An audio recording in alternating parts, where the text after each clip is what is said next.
Now let's look at the second example problem in this topic. House with a medium PPSF, price per square foot. So we're going to first look at the problem, and then we're going to look at the three solutions, and these are the ideas I want to convey in these three solutions.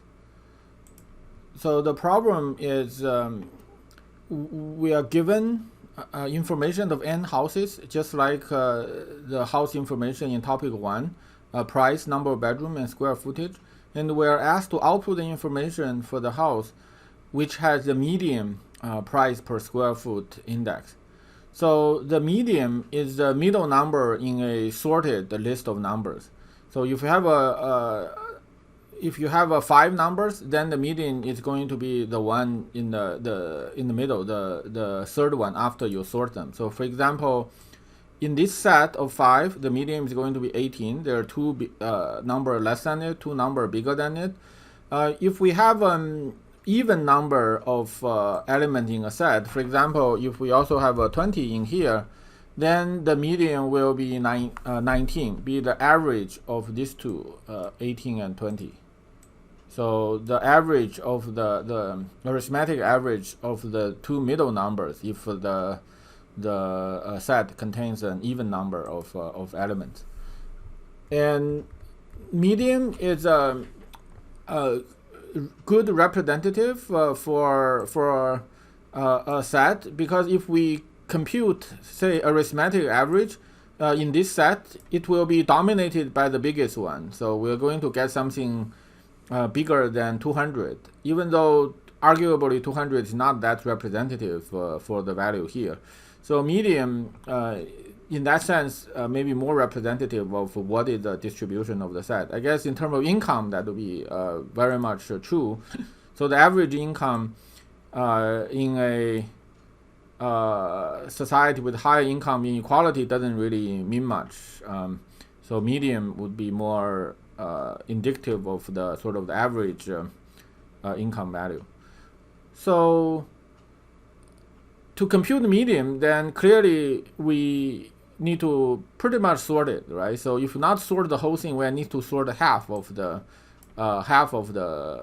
array. So if we sort the bottom half, say the 3 smallest one in this array, we don't need to know, we only need to know those 2 are bigger. We don't really need to sort them. So then we can figure out median. Similarly, we can sort the other half. So that's what we are doing in the first solution. Let's look at. So this is the first solution, which use something like sorting half of the array. But you can also view the idea we use is actually a generalization of the idea we use in topic 1 to compute, for example, the second highest price, the second lowest price. So we do that by keeping track of the top 2 price. So if we want the second highest value, we need to keep track of the top 2 highest value.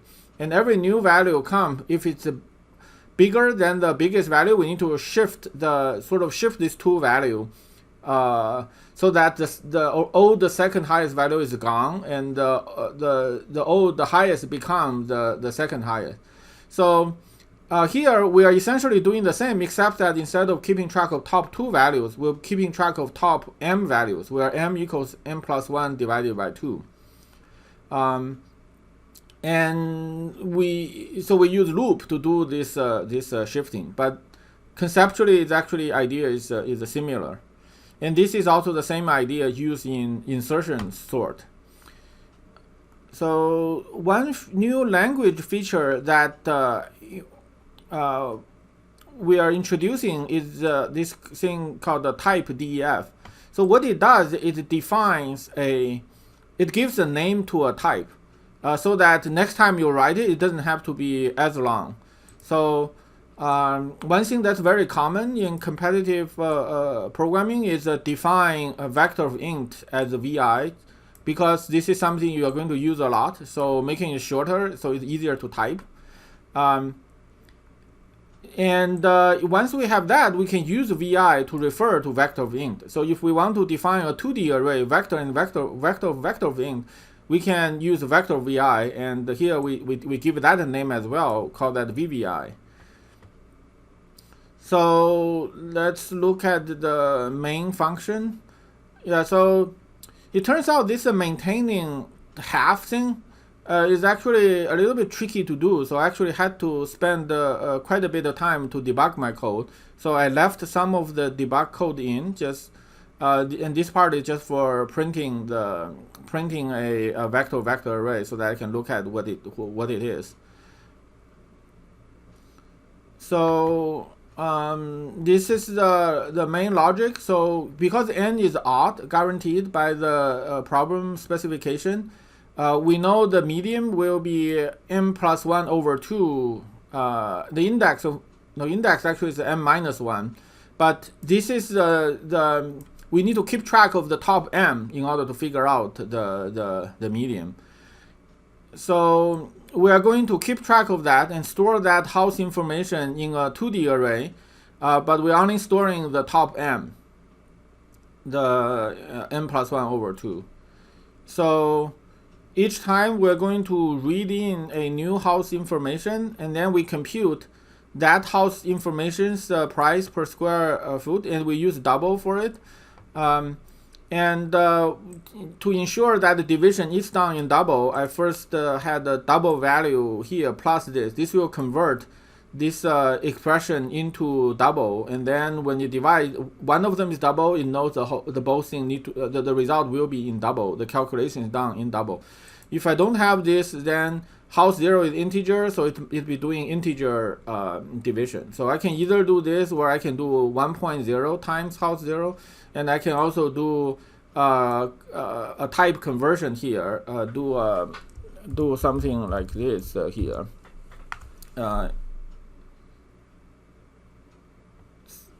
It's all equivalent, yeah. So then this will be a double value, and divided by. So then yeah, so the logic is actually really more convoluted than I originally anticipated. But the first step I'm doing is I need to find the index j in the things that I have maintained to figure out where this new value need to go in. So this new house, based on its PPSF, I need to figure out whether this is one of the top ones.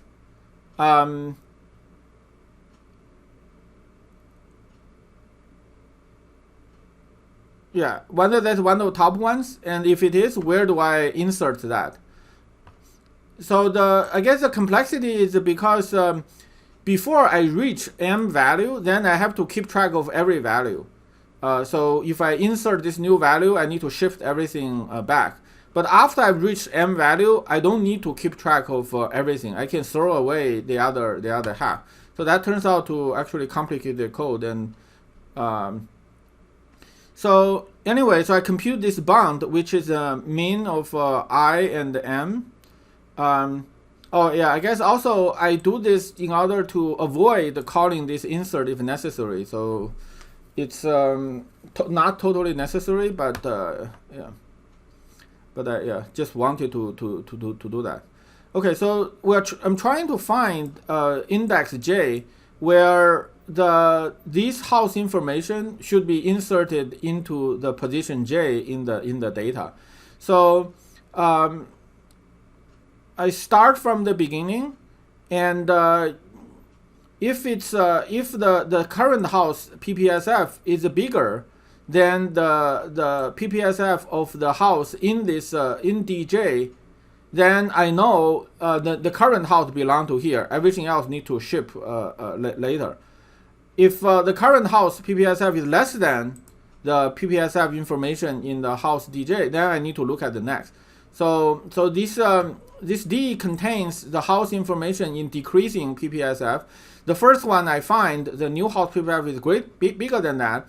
I will need to insert that. So that's the value j that I found. So when I break, value j points to that value. And because I need to use j outside the array, so the j need to be declared outside the array. I can't do int j equals 0 here. Then the compiler doesn't know what j, which j I'm referring to. So the variable defined here will only have the scope of within this for loop. So I will need to insert j only when insert the value only when j is less than m.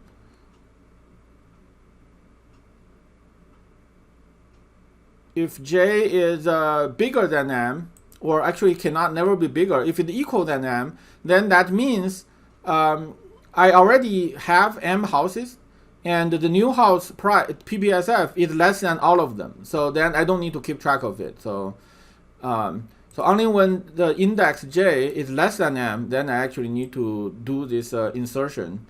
And yeah, again, this insertion needs to handle the information, handle the logic of I will keep expanding until size m. It will pass in a house to be inserted into D, and it pass in the index. And this other thing help the insertion insert function to determine whether the array need to expand. So that's the insert function. So the size specify the current size of the array after the insertion. So when I is right, so this is yeah, using the knowledge that before I reaches m, the array will be keep expanding, and after that the array will have a fixed size of m. So this value will give a I plus 1 means that because I start at 0, so I plus 1 would be the size of the array after I consider the ice house here. So this is the size I want. So in order to insert this element, I need to shift everything back.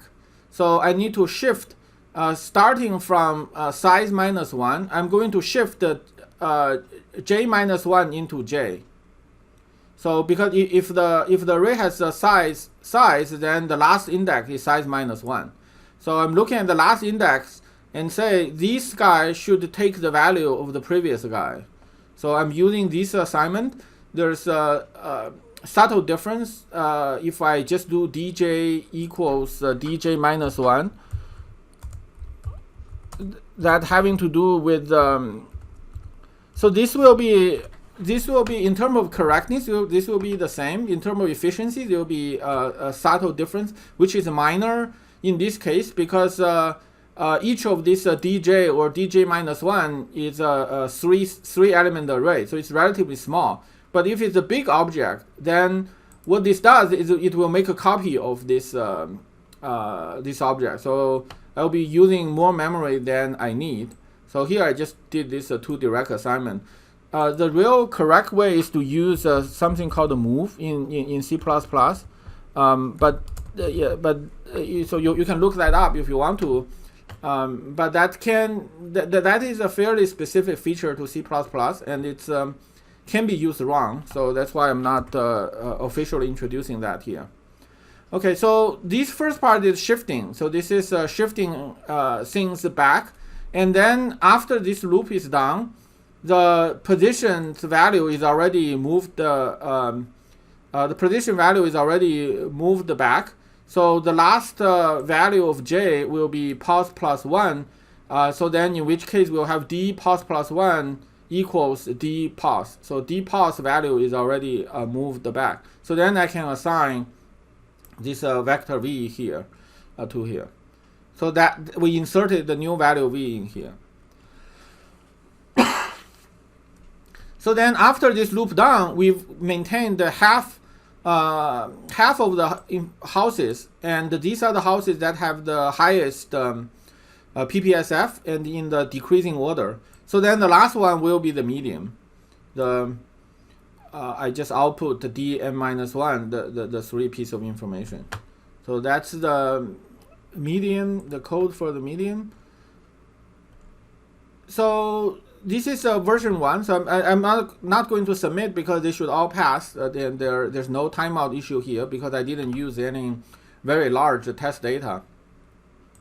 So the second version is to use sorting directly.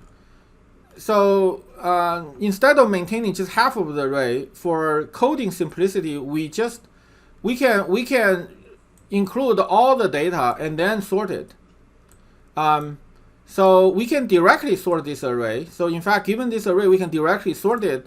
But then we need to provide a function for comparing two vector index using our logic, because what we want is we want to compare the price of per square foot instead of directly comparing the value here, either price or footage. So we can directly sort the data by writing our own comparison function. But here I want to use a different method, which illustrates another important technique, which is using indices. So here we don't directly sort the house information in this data array. What we did is we have another array. We store each house PPSF at the double, and also the index into the array. So then, given this pair, we can find out the house information by using this index. So this will be good, especially when this the data, each of the house, if each of the house is a very big object, it has lots and lots of information in it.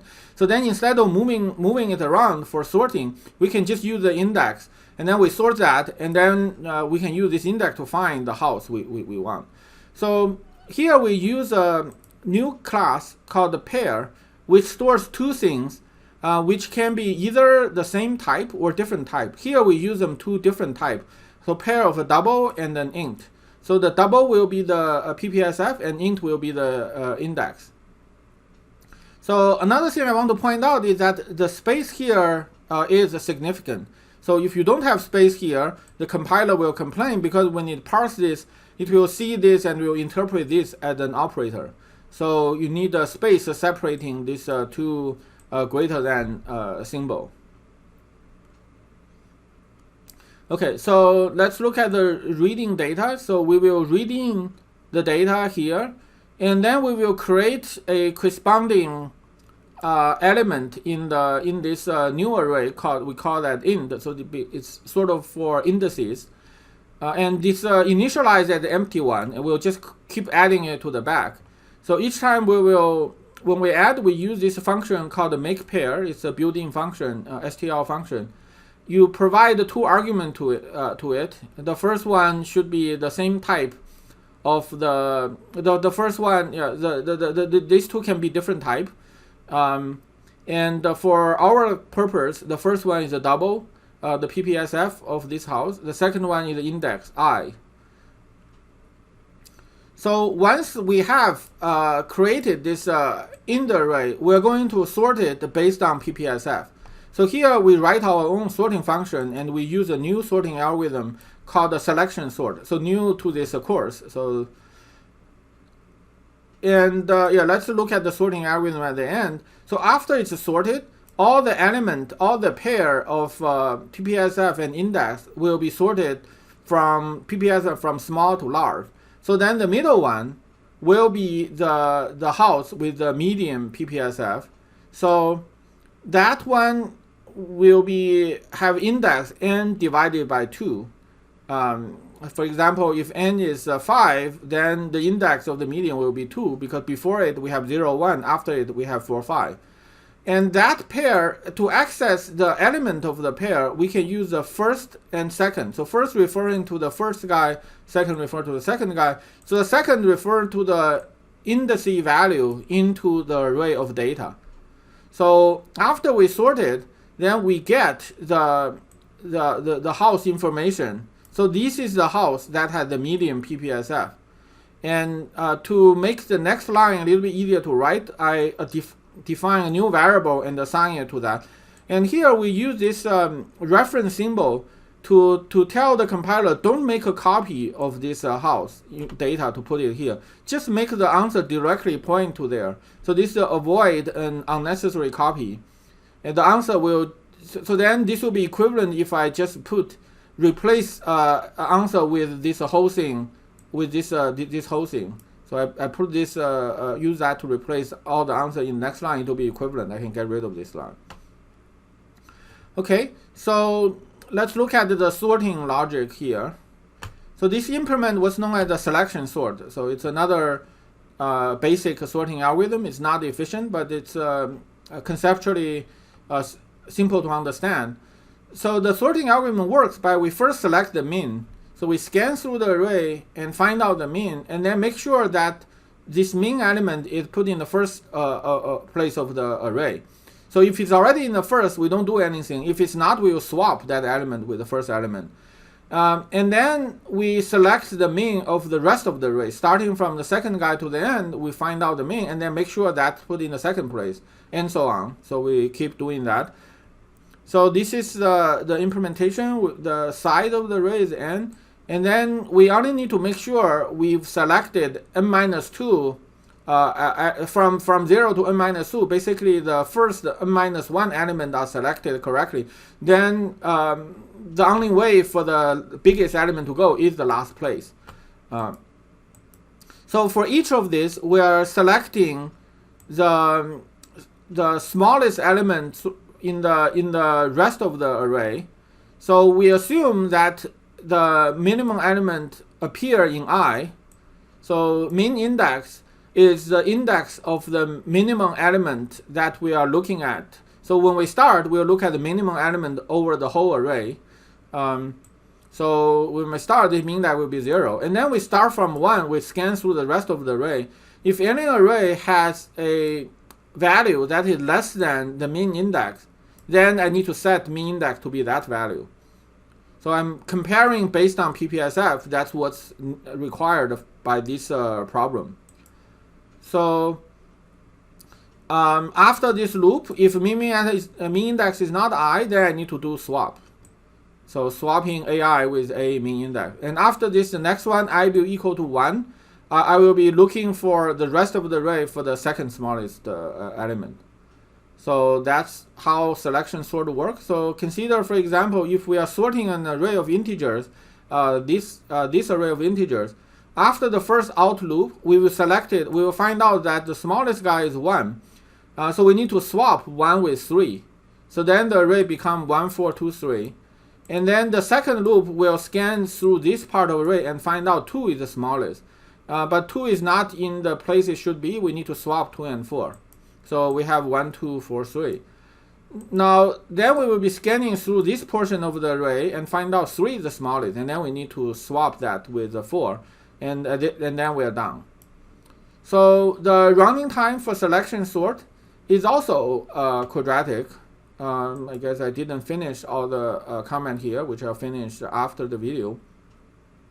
So with n element, the outer loop will execute n-1 times, and the inner loop will execute n-I times. So it will overall this inner body will be executed n times n plus 1 over 2 or n plus n-1 over 2 number of times. So it's also quadratic. So that's the selection sort. And of course, we can replace that our own selection sort by using the built-in sort function using this syntax. And the thing I want to say is one advantage of using the pair data type is that the library, the STL library, has a built-in lexicographical ordering for pairs. So that means that if A and B are pairs, then the order is defined by first comparing their first element. And if the first element is the same, then we use the second. So this is known as a lexicographical ordering, because if you are comparing two words in a dictionary, you will first compare the first letter. if the first letter is the same, you will compare the second letter. If second letter is the same, you will compare the third. So this way of determining order is known as lexicographical ordering. And I also want to point out that pair can be used recursively. So that is, one can use types like this. So this is actually a 4-element thing. I have an int, I have another int, I have a double, I have an int. So this is actually can be viewed as a tuple, 4-tuple, a tuple 4-element, an int, and the double, and the int. So in fact, C++, starting C++11, there is this generic class tuple, which can directly do this. So you can directly do this, but the syntax for using it, accessing the different part, is different from pairs. So for simplicity, in terms of if you don't need to understand more syntax of C++, just use the double.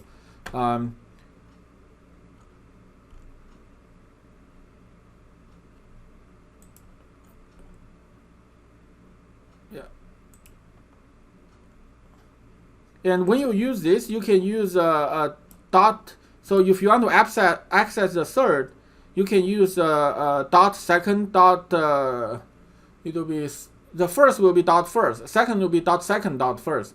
The third will be dot second dot second dot first, and then there will be dot second dot second dot second to accessing the 4 different fields. So it will be kind of long. So if you really need to use a 3 or 4 element, you probably want to use a tuple. I think for 3, using pair is okay. Okay.